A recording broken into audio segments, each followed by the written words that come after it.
Welcome back. And believe it or not, there is a second episode in the return of the Flick and the Bozman show.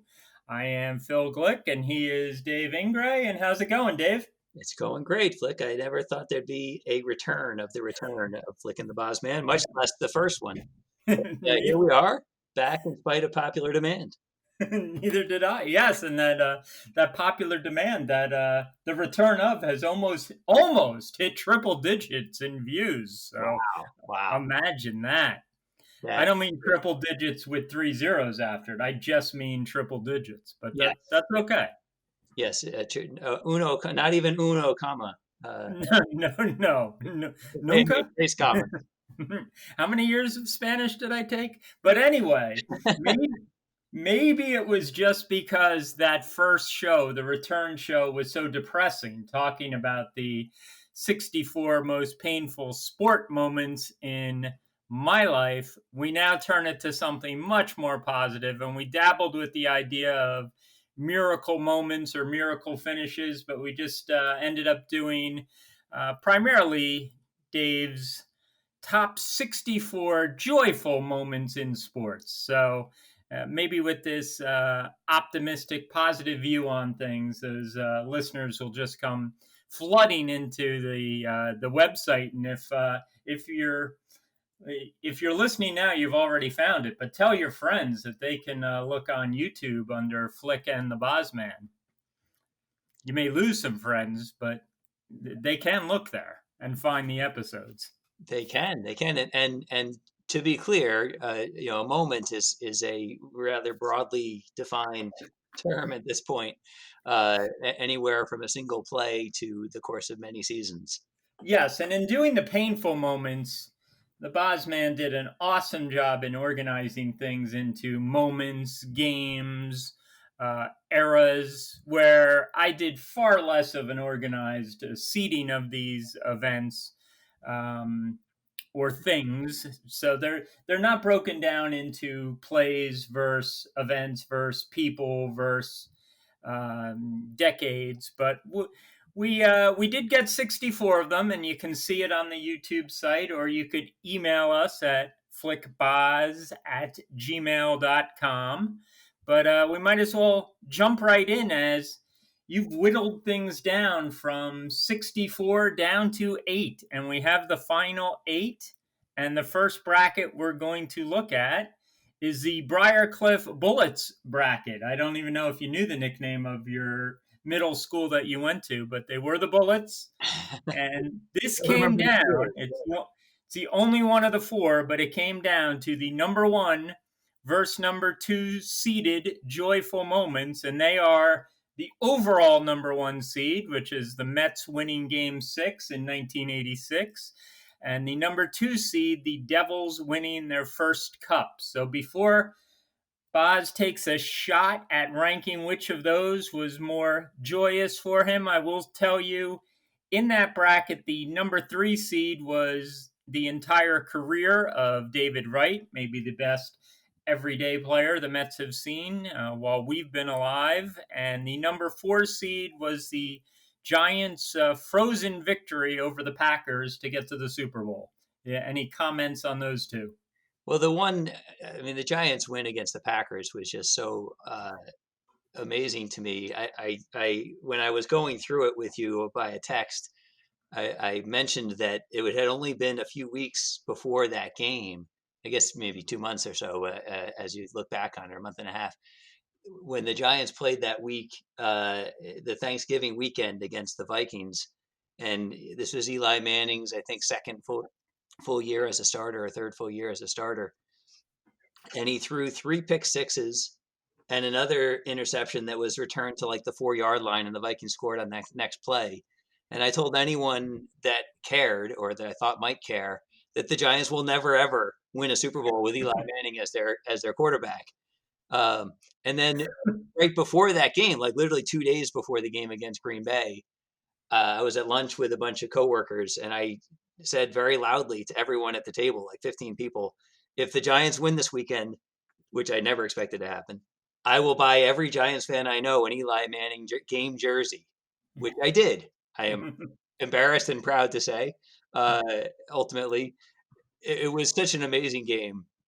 Uh, Now, the strange thing about that game is they never really were in doubt of. There was never a point where you thought, "Oh, the Giants are going to lose this game." I forget if they were behind once or twice, but they were never out of the game. Like Game 6, that game was over, right? The Game 6 of the '86 World Series.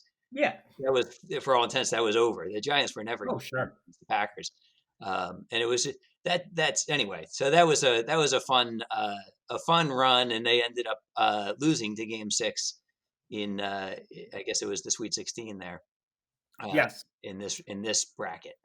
Right.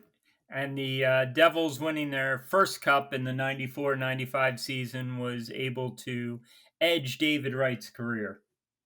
Yeah, I mean, obviously David Wright was an amazing guy to watch play. It was funny actually. I read not long ago that he actually, the draft pick they got from him was backing it up. They got when Mike Hampton famously signed with the Rockies because of their excellent school system out in Denver. Um, and they had the money to sign Mike Hampton because they had just given Bobby Bonilla his famous buyout from the Bernie Madoff thing. So the point of the article was, people make fun of Bobby Bonilla and the Mets still paying him $1.5 million a year for the next whatever 20 years. But they got David Wright sort of indirectly out of that. They got a World Series appearance more or less directly because of it, because they got Mike Hampton for it. And then when Hampton left, they ended up drafting David Wright as a direct result of that. So he was an amazing Met. I mean, he got it. He grew up a Mets fan. He loved the Mets his whole life, and he was great. He had clutch moments. Remember his first game back after missing so much time with his first outing from being gone with a back injury, and he hit the home run. I think his first might have been his first pitch against the Phillies in his first at bat back, and it was just awesome. I mean, he just so many clutch moments. The downside of Wright's career to me was the ending of it. He faded out a lot like Don Mattingly with the same back Same type injuries, yeah. exactly. I think his literally was the spinal stenosis they both had, um, and just a sad way to see a great ball player end his career. There was a time, 2 or 3 years, maybe 4 years before he's end of his career, where he still had an outside chance at being a Hall of Fame player. And it was sad to see that.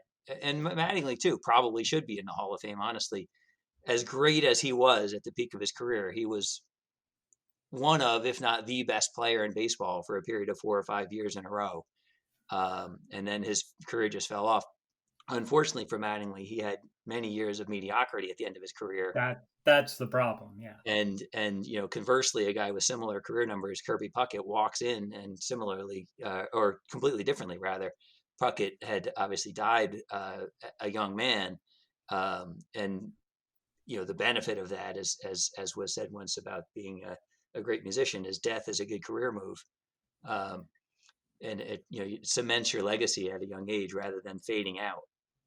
So sorry to see David Wright's career end that way, but in this bracket, that also affected his uh, standings here.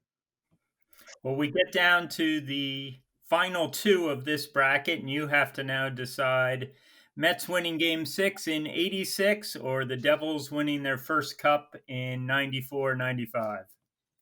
Well, the Mets are the number one seed for a reason. I mean, they're going to advance, but I'll expound upon that a little bit. Uh, the Devils' Cup was a great win, and somewhat similar. Although I guess I should stop and say, if you don't know me, and why are you listening to this? But if you don't know me, uh, the Mets are far and away my favorite team in any sport. I love the Mets more than I love the Giants, more than I love the Devils, more than I love any NBA team, college team, whatever. They're my single passion in sports. I do like all those other teams I mentioned, um, or both of those other teams I mentioned. Uh, but I have a passion for the Mets. Um, so while I spent years, wallowing in the Devils' mediocrity or awfulness, and just latching on to the local team after the Colorado team moved here. With the Colorado Rockies, weren't they? Yeah, that was. Back in 81, 82 or something. Um, and then just glomming onto them when they first moved to the Meadowlands, and they were bad for most of those years, right? From The 82, Mickey Mouse organization. they were not. That's just right. They weren't just bad; they were inept, right? um, and that was not an uncommon. I mean, it wasn't an inaccurate thing; it was It uncommon. wasn't inaccurate. No, it wasn't nice, but it wasn't inaccurate. Uh, so yeah, the great Gretzky. Not that we hold grudges for that. Uh, No, no, never, never. no. They had the great playoff run with Chico. Was 88 when they finally like leapt off, came up off the mat of terribleness and made a playoff run, and that was great fun. But from there, it was kind of a long slog to get from being semi decent to being a cup contender. And the Devils kind of, I think, in this bracket benefited from that culmination, right? From 88, they got a little better, and then they kind of took a step back a couple years. But in And 94, bouncing back from that Rangers loss, which we mentioned a lot last week. and that those two games in game 6 and game 7, that both of them were painful in different ways. And it just felt like after 94, they did get a little bit better. They kept getting some improvements, some better players. Lou Lamoriello was doing all the right things. Brodeur in goal, a lot of good things going for the Devils. And when they won their first cup, it was awesome. It was just a They great moment. they Uh, ended up winning that very good first game in Detroit in the Stanley Cup, and from there the cup was over. It turned out to be a sweep over the Red Wings for yeah, nothing, and the Devils really never faced a lot of adversity throughout the playoffs. If you don't remember, they beat Boston in a 5-game series, 4-1. They beat Pittsburgh 4-1. The Flyers were a real good team that year. Devils got on top in that series right away and won that one 4-2. So they never faced an elimination game. 16-4 along the way to win the cup, and very impressive. But I'm not sure you could have named those series and how many the Devils won and lost in each of them, where you could probably tell me individual plays in the Mets versus the Astros and certainly the Mets versus the Red Sox. oh, absolutely. And I don't think either one of us got to a game in the. Certainly, I didn't in the Devils run. Uh, Not in that run. I didn't know. yeah, we did get to other playoff games, I think, Yeah, together. But yeah, no, you're absolutely right. I don't think I could have named any of those series, and um, that's going to play against it. What I do remember was going into the Cup, a lot of the pundits were picking the Red Wings.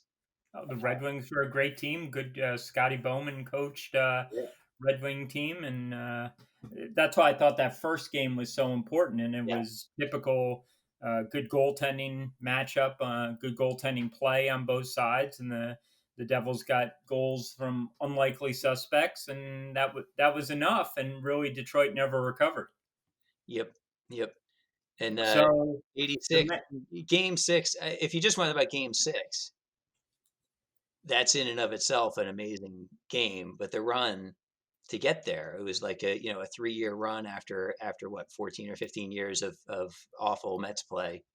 Um, and we talked about it over the last week in particular of they got Hernandez and they got Strawberry called up and then they got Gooden called up and then they traded for Gary, and it just kind of all culminated with great young players coming up together, Dykstra and Backman, and some good role players, guys like Sean not Elster, but Santana. I was trying to think of Elster came later, Kevin Elster.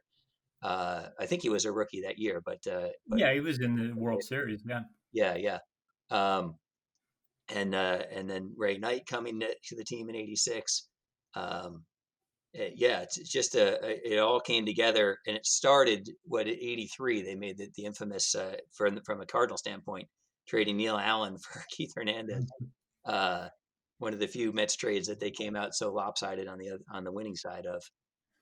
Well, let's see who the Mets might face in the Final Four as they will take on the winner of the Mountain Lakes High School Herd Division. And that came down to a 1 versus 7 matchup. I'll just mention a couple of the top seeds that got ousted along the way. The Giants win against the 49ers in the 1990 playoffs. Made it through a couple rounds, but they were the number 2 seed and did not advance. Lenny Dykstra's home run in the '86 playoffs did not get to the final 8. And another Met moment with Bobby Jones, a one-hit shutout, did not advance. But we're left with 2 different sports here, and the number 1 seed of the U.S. winning Olympic gold in hockey against the Wilmer walk-off home run, the number 7 seed, back in 2015 for the Mets. So we got hockey versus baseball, a 1 versus 7. What do you think here, Dave? Yeah, actually, both of the ones in this matchup are hockey versus on this side of the bracket are hockey versus Yeah, as it turned out, yeah. funny stuff. So, I mean, on the one hand, how do you beat the U.S. Olympic miracle team? I mean, that was something, and it was the 40th anniversary just a couple months ago. Hard to believe it's been that long. But one of the things that I saw in an interview with Al Michaels just at that time was that he had the benefit of, and unlike any other sports moment that he broadcast, and he broadcast a bunch of them, this was the only one probably that he ever broadcast where the entire country was rooting for the same outcome. And so he could say things like, "Do you believe in miracles?" And everybody in the country would say, "Yes, absolutely." And it was. Now, it was a seminal moment in sports. It was bigger than sports. It was amazing. It was all those things, right? So many bad things going on in the world. With the Iran hostage thing and the Afghanistan invasion by the Soviets, and you go on and on, right? The general malaise of the country and all the things that President Carter talked about in those days. And then you had a bunch of kids, college kids, taking on the Soviet Army hockey team, the quote unquote amateur hockey team that everyone knew was really professionals, right? Oh, absolutely. 30-year-old guys that have been playing together for years, that had beaten the NHL All-Stars badly and then beat the same Olympic hockey team badly. But you go against the negatives against it. You mentioned it in our text exchange earlier this week. Is it was taped, and we were kids at the time. We were 10, 11 years old, and it's hard to grasp fully at that age something that obviously we saw on TV and we saw on a tape delay. Not trying to say, I'm not trying to diminish it in any way, but at this point you have to differentiate between 2 amazing plays. And These are 2 worthy moments, yes. absolutely. So on the flip side, well, the Wilmer Flores walk-off home run on July 31st of 2015 was, far less important, on not even worth mentioning on the same global stage or anything like that. But you and I not only saw it live, we were in the ballpark. Yes. And I remember, I think we barely got there in time or showed up maybe halfway through the first inning, because it was just a typical New York City traffic day and blah. But usually we try to get there early and take our seats and stuff. But that was just the day. You have to again kind of go back to what had happened before, and you got this kid, Wilmer Flores, had grown up as a Met, as he was drafted as a 16-year-old. I think he was 24, 25 at the time of the hit. So he'd spent most of his entire professional career with the Mets, and just a few days before the famous failed trade, where someone shouted at him as he was coming off the field, "Hey Wilmer, you've been traded to Milwaukee."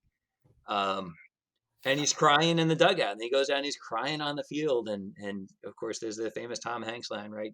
Crying in base. Well, there was crying. And then then it turned out that the trade fell through, and then there's the whole drama of would the Mets do anything? Actually, in between that too, they had uh, the epic collapse in that game, that Thursday game against the Padres. Was it Thursday or Wednesday? I forget. Against the Padres, and they're up 6-0, and it started to rain. And Familia came on to try to get the last outs, and they wouldn't call the game. And the Padres hit a game-tying home run into the downpour, and the Mets end up losing the game that they should never have even had to play that inning. Um, and things were starting. You start to wonder, like, what the heck, are the Mets going to do anything here or not? Then the failed Gomez trade, and then that afternoon on the 31st, they trade for Cespedes. Cespedes, yeah. And of course he didn't make it to the ballpark for that game you and I were at, which I was terribly disappointed at. But then it didn't matter in the least. So the Nationals come to town, and I think the Mets were up 3-0, right? I'm sorry. What am I saying? They were behind by 3 games in the standings. By 3, yes. Coming in for a 3-game series, and Wilmer, I think, made a diving stop in the top of the first inning and gets a standing ovation. And then he hits an RBI single, I think, in the bottom of the first or the bottom of the second, and gets another standing ovation. And like there were 2 or 3 other standing ovations throughout the evening. And he comes up again in the 12th inning, and just launches that thing and over the left center field fence. And he's not exactly a home run hitter. No, he had some power, but no, he was not a great home run hitter. If you want to take it forward from that, that was almost surely the high point of his career, and there may not even be a close second. But what a moment! And the thing that I love about it, and the reason why it probably got through, the single deciding reason why I loved that moment in Wilmer Flores, is that he loved being on the Mets as much as I loved rooting for the Mets, and that just resonated with me. Like, you don't get that a lot in sports, where players love the team they're playing for. It's one of the reasons I love David Wright. But even more, Wright was a first-round pick. Wilmer was not supposed to be this a game-winning, super hero, and yet he was. There he was, and see him, tugging on his Mets emblem as he's coming around third base and into the mosh pit at home plate. What a moment. And it really started that team on their run that got them into the playoffs, and ultimately got them into the World Series, where they ultimately fell short. But what a moment. So you're advancing Wilmer here. I didn't say that. I'm just going through the 2 things. One very personal, where you and I were there. I loved the thing. I loved the whole moment. But the U.S. hockey team, I don't know. I think I have to pick the hockey team here. I think I have to pick the Olympic team. It's something that they not only can make, but they've made great movies out of, more than one. One great movie, the Kurt Russell movie. There's a documentary. I think there was another, like, made-for-TV movie.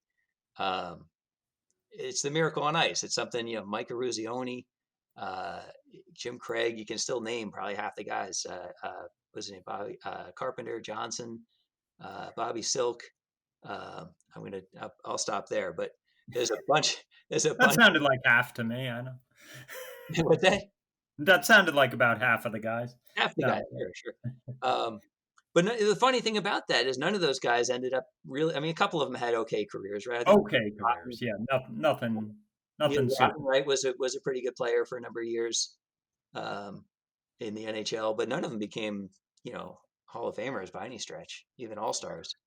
So the 1 versus the 1, when the number ones win both brackets. The Mets winning Game 6, and the U.S. Olympic win will take each other on in the semis. But we got a couple other brackets to do, and then we'll do a little trivia as well. But we got some time now for the Furman Paladins bracket here, which was just a mess as far as seeds and winning and upsets went.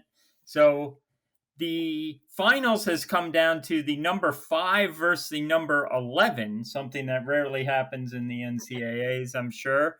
but I'll mention the top seeds that got knocked off along the way, and there are some good ones here. And shocked that they are no longer with us. But the number one seed in this bracket was the wide right Super Bowl, Buffalo losing to the Giants. The number two seed was the Mets game 7 in 1986. We know game 6 has advanced, but game 7 did not. I thought there was a chance that may be the finals, but game 7 did not make it. The number three seed was the Giants' second Super Bowl win over New England. Not their second overall, but the second win over New England. And that was featured Bradshaw backing into the end zone semi-accidentally, and also the great Manningham catch along Oh the yeah. sidelines. My nephews Kevin and Liam didn't want you to forget the Manningham. Should get a mention here. Yeah. And then the number four was the Al Leiter one game tiebreaker situation where he pitched a shutout. But those four events no longer with us. Yeah, I loved one of the harder ones was, well, obviously the Giants Super Bowl win I'll talk about in a minute, but one of the harder ones was Ahmad Bradshaw, and that second Super Bowl win with Eli. Um, and I mentioned to you in my text, I love Bradshaw. He's probably my favorite Giant ever, from the combination of the kid from nowhere. I think he was an undrafted free agent, uh, and I can't even remember where he went to college, but it was nowhere, especially like Liberty University or something silly like that. Uh, if you want to look it up while I'm rambling, that'd be good. Yeah, I got a lot of stuff at hand. I don't have that one, so Yeah. but I'll find it. But the thing I loved most about Bradshaw was that I never saw him go down with just one guy hitting him. And he always seemed to gain at least 1 yard or two, usually after he was wrapped up. He just ran with such anger and such passion, and it just was evident to watch. And so that was, in particular, the way you phrased that really kind of got that one uh, a little further when ended up losing to R.A. Dickey's Cy Young season, which is one of the two that still left.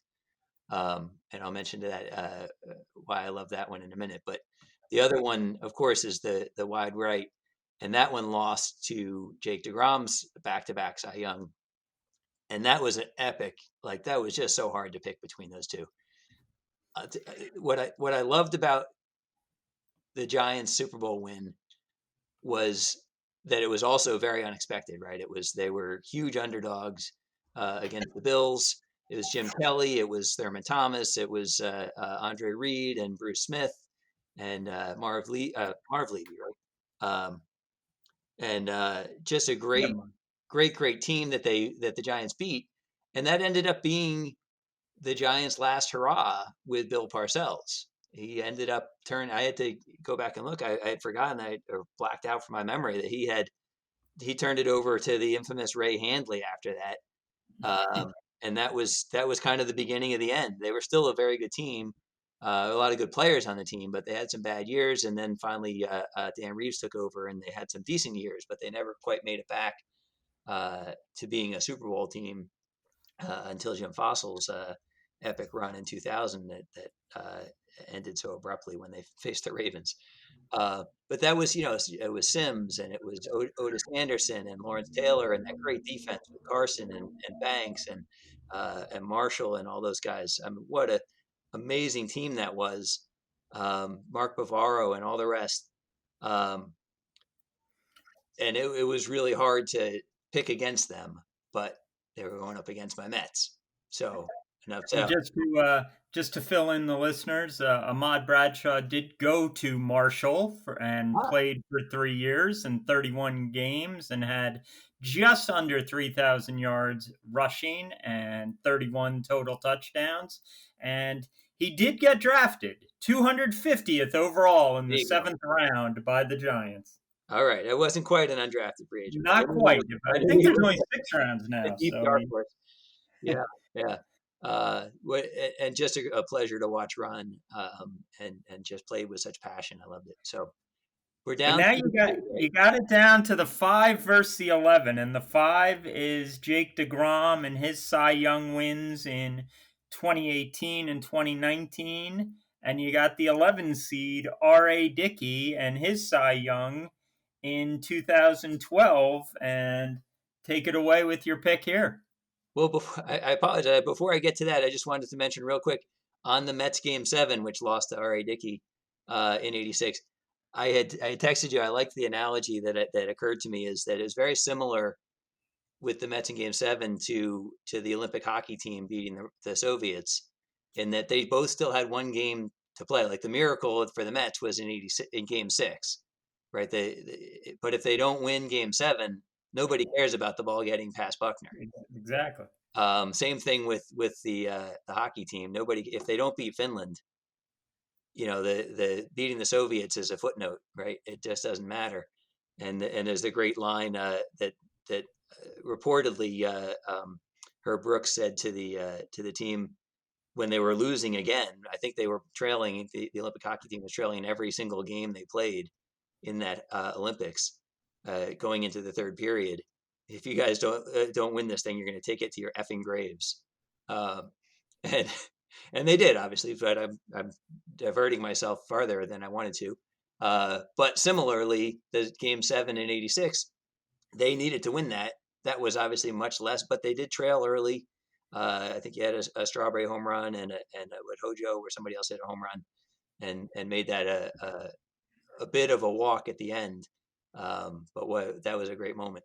But the two Cy Young seasons, or the two Cy Youngs, the more recent Cy Young winners for the Mets, are both kind of unlikely players, right? Jake DeGrom was drafted as a shortstop, or he played shortstop in college at Stetson.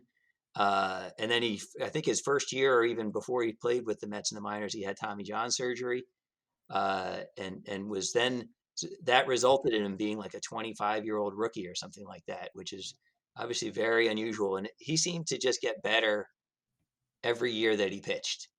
He was better as a rookie than he was in the minors. He had a couple of, not exactly true. If you look at him statistically, he had a couple of years where he might have been not quite as good, but the last couple of years, he just seems to be getting better and better. Now, obviously, 2018 was better than 2019. So, speaking broadly here, but you're now watching an artist at work. And if he stays healthy, he could go down as one of the best pitchers in the history of baseball for the time that he pitched.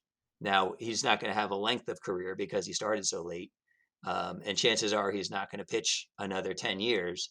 And most likely he's not going to pitch at this high level for that long. But if he gets another 2 or 3 years at this level, or pitches another 5 or 6 years as an all-star level pitcher, he's got a chance of being a Hall of Fame player. And the thing I love about watching him work is that he will get you a win, or at least keep you in the game, even if he doesn't have his good stuff. And that doesn't happen often, but he will always pitch smart, and he will always play smart, and he will always give you a chance to win. And the horrible thing for the Mets is they never score any runs for him, Never. which Never. fortunately for the Mets fans and for Jake, he's come along at a point where that's one of the good things about sabermetrics, is that wins have become a lot less important in the Cy Young voting. It's about the other things, right? How much do you give your team a chance to succeed? And he usually pitches 7+ innings, and he usually lets up 1 or 2 runs, and that's going to keep you in a lot of games. Now, the Mets bullpen has been epically bad over the last couple of years. And worse when he pitches, it Yeah, certainly seems. yeah. Similarly, although Darling was nowhere near as good as DeGrom, the Mets never scored any runs for Darling either. And Orozco, who was a very good reliever, had a penchant for losing the lead when Darling was pitching, and then the Mets would score a bunch of runs the next inning, and Orozco would get the win. Uh, that doesn't happen for DeGrom. They just lose the lead. Yes. Uh, Lose it and lose. exactly. But it doesn't in any way, lessen the greatness, the artistry that he pitches with. But Um, does it do enough to get him the victory over R.A. Dickey? well, I haven't actually decided that yet. So let me talk about RA for a minute. RA is even more an unlikely candidate. I don't know how many people listening would be able to tell about his whole career, but this is a guy who was an All American at the University of Tennessee. He was an Olympic starter for the U.S. Olympic baseball team. I almost said hockey team. And was a first round draft pick by the Texas Rangers in that year. I think it was probably in or around 2000. Might have been 96, but I think it was 2000. And when they went to give him his physical, they found out that he didn't have a tendon in his elbow. He did the Tommy John surgery that everyone needed. He would never need because he didn't have anything to repair. He couldn't. And the doctors were like, "How is your arm not falling off?" And so the upshot of that was that the Rangers said, "Well, we can't give you, $900,000 or whatever they were going to give him. We can give you 80,000." And he said, "Well, what choice do I have?" So then he pitches in the minors, and his fastball went from 95 miles an hour down to 85. And they said, "Well, you need to learn a knuckleball." He says, "All right, what choice do I have?" And then he stayed in the minors, back and forth between the minors and the majors for 7 years. He called himself the mayor of Oklahoma City because he was there 7 years. And he set the major league record that I believe still stands to this day for most home runs given up in an inning as a Ranger with 5. Not sure who the manager was there, but that's No, that's tough to do, though. And then this guy who bounces around from team to team after that and ends up with the Mets, and suddenly he's the best pitcher in baseball, pitching this, if not unique, then certainly rare, hard knuckleball. The typical knuckleball was the Tim Wakefield 55 mile an hour flutter, Charlie Huff and those guys that barely would get a speeding ticket on the highway. And Dickey threw his 80, 85 miles an hour with a Yeah, a lot little of times in the upper 70s, low 80s. Yeah. with a little bit more precision, and he was a strikeout pitcher. I think he struck out more in 2012. He struck out more than the batter an inning. He was, you're just short. He struck out 230 in 233 and 2/3 innings. So I'll hold that. I won't hold that against you. But Right. he did have 5 complete games and 3 shutouts that year. He went 20-6. If you still listen to ERA, he had a 2.73. Yeah, and one of the things I remember from that year was the back-to-back one-hit shutouts. And just there was a point of time in there, really the whole year, but there was a series in there of starts where you just couldn't touch him. And he was just awesome. And what he was like 37 or 38 years old at the time, maybe even older than that. First time being great as a ball player at that age. It was unbelievable. It was so fun to watch. And he just seemed like a regular guy, right? I mentioned in my text that he named his bats after like Lord of the Rings swords and Star Wars lightsabers and stuff like that. And it was just so easy to root for him. He just seemed like the guy you'd love to have a beer with or hang out with over a Sunday afternoon or something. If you consider that lightsaber stuff regular guy stuff, that's fine. Well, geeky guy stuff. Oh, okay, good. That's my kind of geek. You can break out the Dungeons and Dragons dice when you meet him. Yes, exactly. So an amazing story, and a guy who should never have been in the majors. At least certainly not after they found out he didn't have the tendon in his elbow. Certainly as a collegian, he looked like he should have been in the majors, but no time after that. And then suddenly he couldn't get anybody out. And I mentioned, we were talking just a couple weeks ago about the anniversary of Sid Finch, the great prank by Sports Illustrated, that the Mets had suddenly come across this pitcher that threw 160 miles an hour, right? And I had that similar feeling, somewhat similar with R.A. Dickey, that somehow it was all an illusion, and someone was going to say, no, he's really not that good. Gotcha. Exactly. And no one ever said gotcha, like he really was that good. And he was that good for a couple years. Yes. didn't have a long storied great career, Yep. and maybe the Mets got rid of him at about the right time.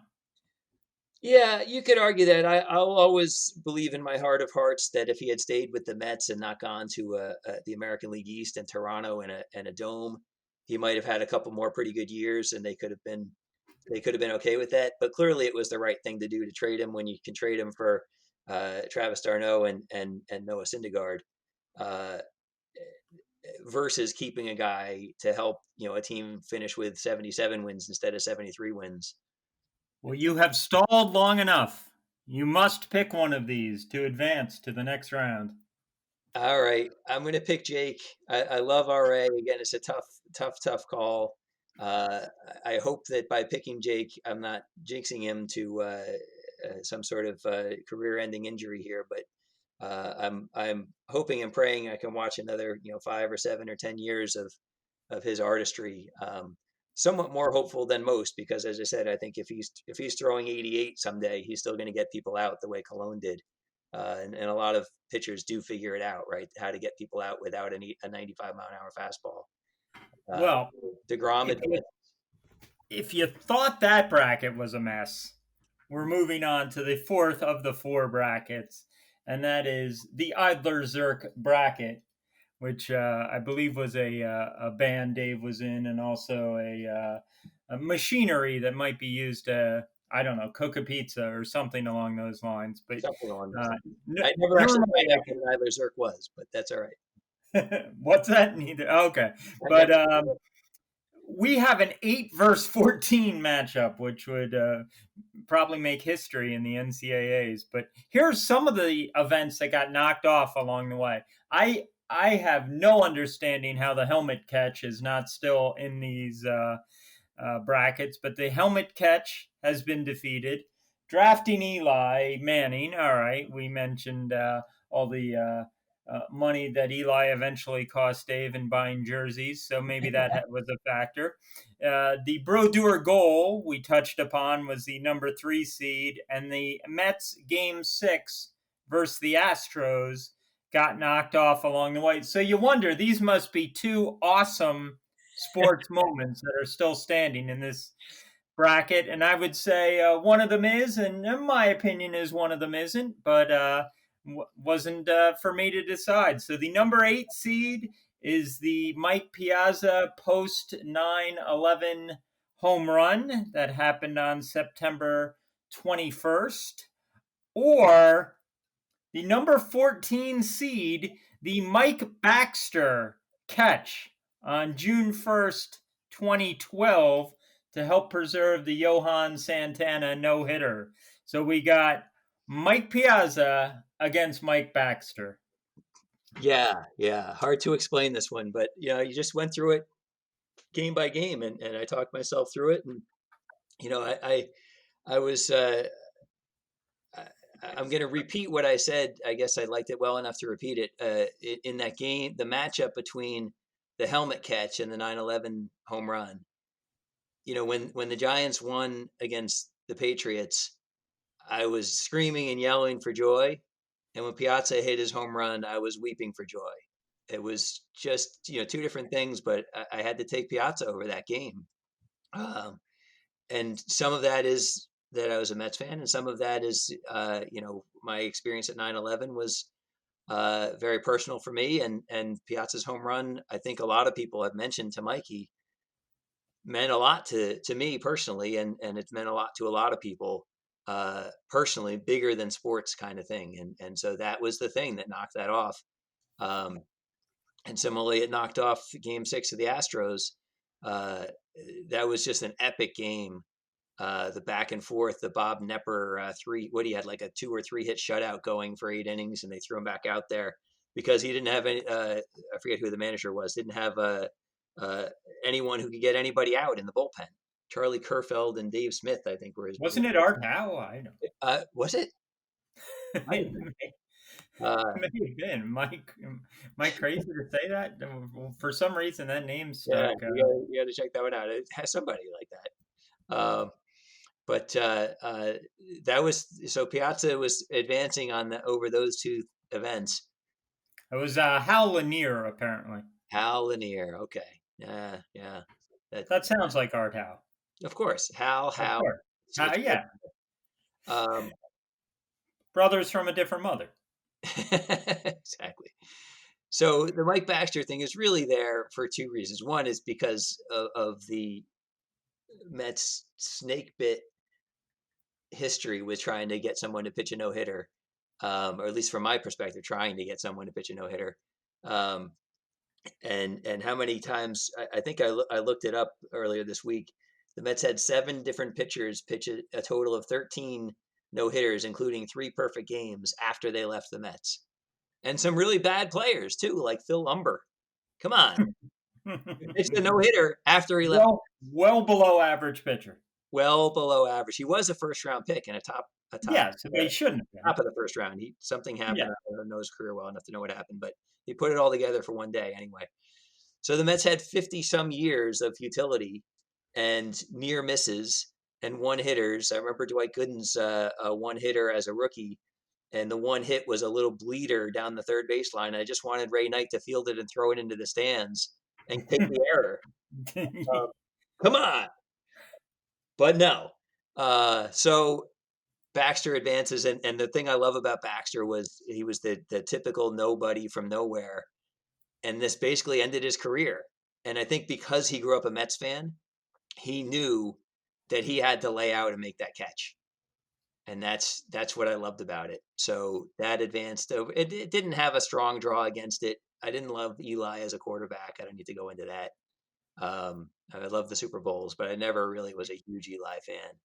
Um, And so, he got, I think, the benefit of it's more a Santana Baxter nomination. Uh, and he got the benefit of what ended up being a good draw. A lot of other, worthy contenders might have come out of that bracket, but Baxter and Santana did. So Santana, Piazza was always going to win this matchup between these two. Certainly as I looked at these, I didn't know Piazza would beat the helmet catch, but it did as I thought it through. So Mikey advances, and that gets us to the final four. So you got a final four now of the Mets winning game 6 will take on the other number 1 seed to survive to the final four, which is the U.S. Olympic hockey win. And that'll be a battle of ones. And on the other side of the bracket, you have a 5 versus an 8. And the 5 is Jake DeGrom, and the number 8 is Mike Piazza's post 9/11 home run. What we're going to do is a slight audible because we talked a lot about those events and they're joyful events. So, understandably, talked a lot about them. We're going to do the trivia, the 6 trivia questions for today. And then early in the week, we will do the 3rd episode of the comeback and let Dave take it from these final 4. And maybe we'll also talk a little bit about our favorite NFL teams and who they might take in the draft coming next weekend. All So, right. how's that sound to you? That sounds like a plan. Sorry for rambling on so long. No, it wasn't rambling at all. It was great stuff All and right. super events, and I'm anxious to see who gets through. But maybe we can take some emails and suggestions on who Dave should say are the winners of the final four. Once again, those matchups: the Mets game 6 of the '86 World Series against the U.S. Olympic win against Russia in hockey, and Jake DeGrom's 2 Cy Youngs in 2018 and 2019 against Mike Piazza's post 9/11 home run. And if you were listening last time, you heard Dave do very well with some trivia. No one's emailed us with all 6 correct answers yet, so you still have time, but now I will do very poorly on some trivia. So fire away, and if you're entering and emailing trying to get all 6 right, my suggestion to you is don't listen to my guesses, but I will try hard. Trivia time. Trivia time. Trivia time. All right. There's a couple. I tried to stay within some of your favorite teams here, so hopefully that'll Oh help boy. you somewhat. That's Number just one, more embarrassing when I get them wrong, but okay. number one, I think you have a good chance at. Other than Curtis Martin, who holds the Jets team record after him for the most rushing yards in a single season? And Curtis Martin is first, second, and third. In Who a holds, single season, who holds the record? The fourth overall record, I guess. in a single season for the Jets, I got a couple I got a couple suspects already. I'm thinking Thomas Jones, maybe one of them. Emerson Boozer, maybe one of them. I'm going to go with LT, LaDainian Tomlinson. Ah, I was trying to figure out how either Boozer or Jones fit that definition. Okay. LT is a fine guess. It's It is, certainly a guess. It's all right. once again probably wrong, but I'm going out of that. I'm going to take it. I can't get off of LT. I will say this for those of you scoring at home, it's one of those three guys. Oh, oh, I'm not going to say oh. which one. I'm not going to say if you got it right or wrong, but it is one of those three guys. So question number two, another take Jet. his hints. Take his hints. This is a bit of pain for you. I'm sorry, but in advance. Any Twice. of those three Jets were pain. Thomas Jones was a pain. Freeman McNeil were painful moments. My number one most painful moment, Freeman McNeil was. Oh yeah, Yeah. Twice in the last 40 years, the yeah. Jets 40 years. have Oh. held the number 2 pick in the draft. Who has the Jets? The Jets. The Both Jets. times, yes. Number 2 pick. Number 2 pick overall. Both times, the player that went third ended up in the Hall of Fame. Oh, great. Why are you doing this to me? Why aren't? Oh, The first one was 1980 for Seattle, and the second one was 1990 for Cincinnati. Who were those players? Ended up in the Hall of Fame. In the Hall of Fame. Oh my gosh. I'm trying to think who the Jets took number. Don't tell me, but it's not part of the question even. But the Jets in 1980 picked second overall, and I believe they took Lamb Jones. That is correct. That is correct. Why wasn't that a question? That's a fine question. Who went number 3 to Seattle? Seattle. I will say Kurt Warner. Okay. I gotta get both parts wrong to get full credit. And in 1990, who did they take? Who did Cincinnati take in 1990? Or who did the Jets take in 90? They picked second? Oh, Yep. yeah. Who did the Jets take in 90? Was it another? The Jets took. Yeah, it's one of these two people. Oh, well, then it's Blair Thomas. Blair Thomas. Yep. All right. I thought it might have. By the way, was Jeff George in 1990. So. All right. I thought it may have been. They had a tight end that they picked way too early once, but they wouldn't have picked him 2 overall. Number 5 overall, by the way, was Junior Seau. That was pretty good. 5 overall was Seau. And I got to get a guy named Emmett Smith. I got to get who Cincinnati picked third. I'm sorry, I think I got it backwards. This was I've steered you wrong, Phil. You steered me wrong. I want a total recount. Total recount. It was Seattle in 1990. It was Cincinnati. Oh, well then it's who'd Seattle pick? I will say the wide receiver Galloway. Joey Galloway. All right. Joey Galloway. No, you can repick your Kurt Warner pick too from 1980. That was a Cincinnati Bengal. That was a Cincinnati Bengal. Well, that was lefty Boomer Esiason. In 1980. I'm not saying it's a good guess. I'm saying it's a guess. Well, when did Boomer play? That would be about right. and No, at least he was later. He came. He was part of the '88 Super Bowl team, right? It's not to say you couldn't have been picked in 1980, but yeah, he could have been. could have been. He could have been. He I'm wasn't. sensing He him. could I'm sensing him 0 for 2 and have. borderline 0 for 3 here. All right, this just makes it better for the listeners. Exactly. Marty Brodeur holds the NHL record for career shutouts with 125. Who was second? Shutouts. Is he active? No, he's an Am old. I allowed to do such a thing? I will say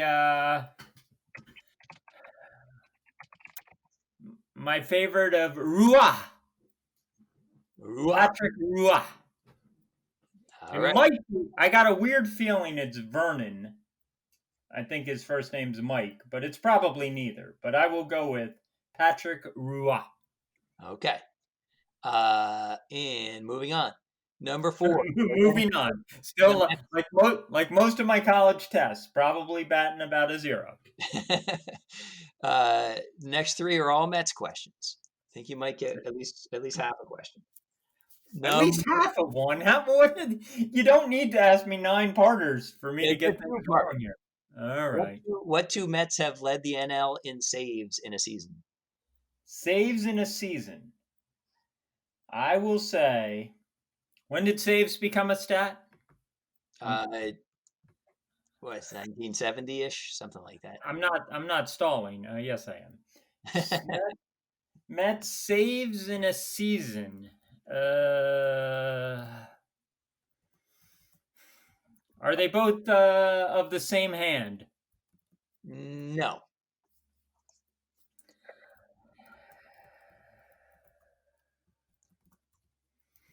No. Well, that hurts my guess. Well, it should make one of them pretty easy. Well, I shouldn't say that. Not necessarily. The Mets had a couple of good lefties. Yeah. I will say, I'm not saying much. I will say John Franco.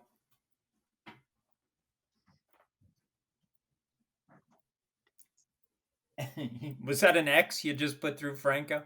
And No. our favorite, Armando Benitez. Benitez. All right. Now, this is probably more a question that's good for the question than for the answer. But nevertheless, who was the only Met ever to start opening day as a designated hitter in 2016? It happened in 2016, obviously. It's the only He one. started as a DH because they were playing interleague game 1, I guess. Yep.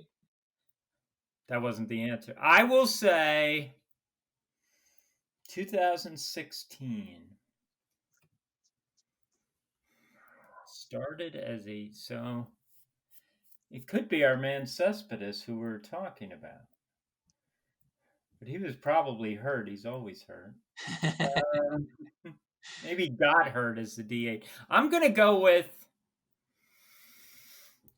Would you start two? You wouldn't have 2 catchers hitting. You would not. I will go with. Am I stalling again? I'm going to go with Curtis Granderson. Curtis Granderson. Okay. He was at least on the team in 2016, correct? As far as I remember, yeah. Is he written down as your right answer to that question? I am not saying. No, I'm saying to the listeners, don't trust me on any of these, especially that one. All right. Number 6. D8. The last. Where were they playing? Am I allowed to ask that? They actually were playing in Kansas City, a rematch of the World Series. That's not going to help you. That's not going to help. No. That's not going to. I have to believe it's a 4th outfielder. That is correct. Yeah. 4th. Who would you? I mean, if Conforto is a suspect as well, I'm sticking with Granderson. Okay. Last but not least, in 2006, it's one of the moments that didn't quite make it in our tournament of joy. Andy Chavez made an amazing catch to rob Scott Rowland of a home run in Game 7 of the NLCS. True. What company had an advertisement on the outfield fence where Chavez made the catch? And what was their ad slogan, which would prove very ironic just 2 years later?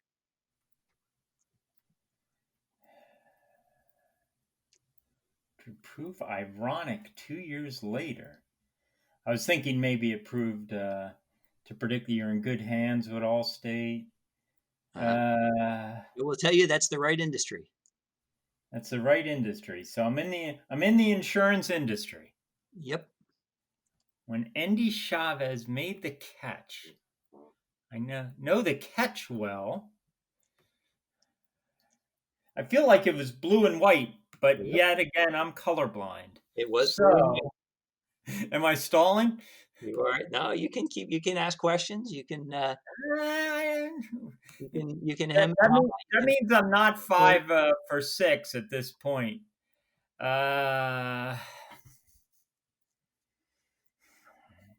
Proves ironic. So what happened 2 years later? Yeah, well, I'm getting there. I got to work this stuff through. Yeah. I was gonna say I'm a lot older. I'm just lying. I'm 2 months younger than you. I am going to say it's got to be financial insurance related. Yep. I have to get their slogan or their name. Just get the name. That's all right. I am going to say, is it blue and white or am I crazy? No, it is blue and white. Or both. It could be both. You could be crazy as well. Well, I'm definitely crazy. Is it a New York-based company? I can't answer that question accurately. It's a worldwide company. Worldwide insurance company, and something went wrong in the financial markets. Yep. I am going to say one of our favorites. I'm going to say AIG. All right. There you have it, folks and fans. So that is trivia time. And that is our show for this Sunday, April 19th, in the year 2020. Awesome job. And early in the week, I don't know, a Tuesday or a Wednesday or something like that, we'll knock out these final matchups. And I know I have one potential expert on one of the football teams that isn't the Giants or the Jets. So maybe we'll talk about who they may take in the first round and some of the big players that may go early on. But that could be in episode 3. And that is coming up. That's coming up this week, right? So exciting stuff. Real sport to talk about. That's great. And thanks to everybody who's listening. And once again, if you're trying the trivia or just want to email to yell at us, heckle us, that's flickboz@gmail.com, or you can leave a comment on YouTube. Our site is Flick and the Bozman. Have a good rest of your weekend and start of the new week. All right. Awesome, Phil. Thanks. Talk to you soon, man.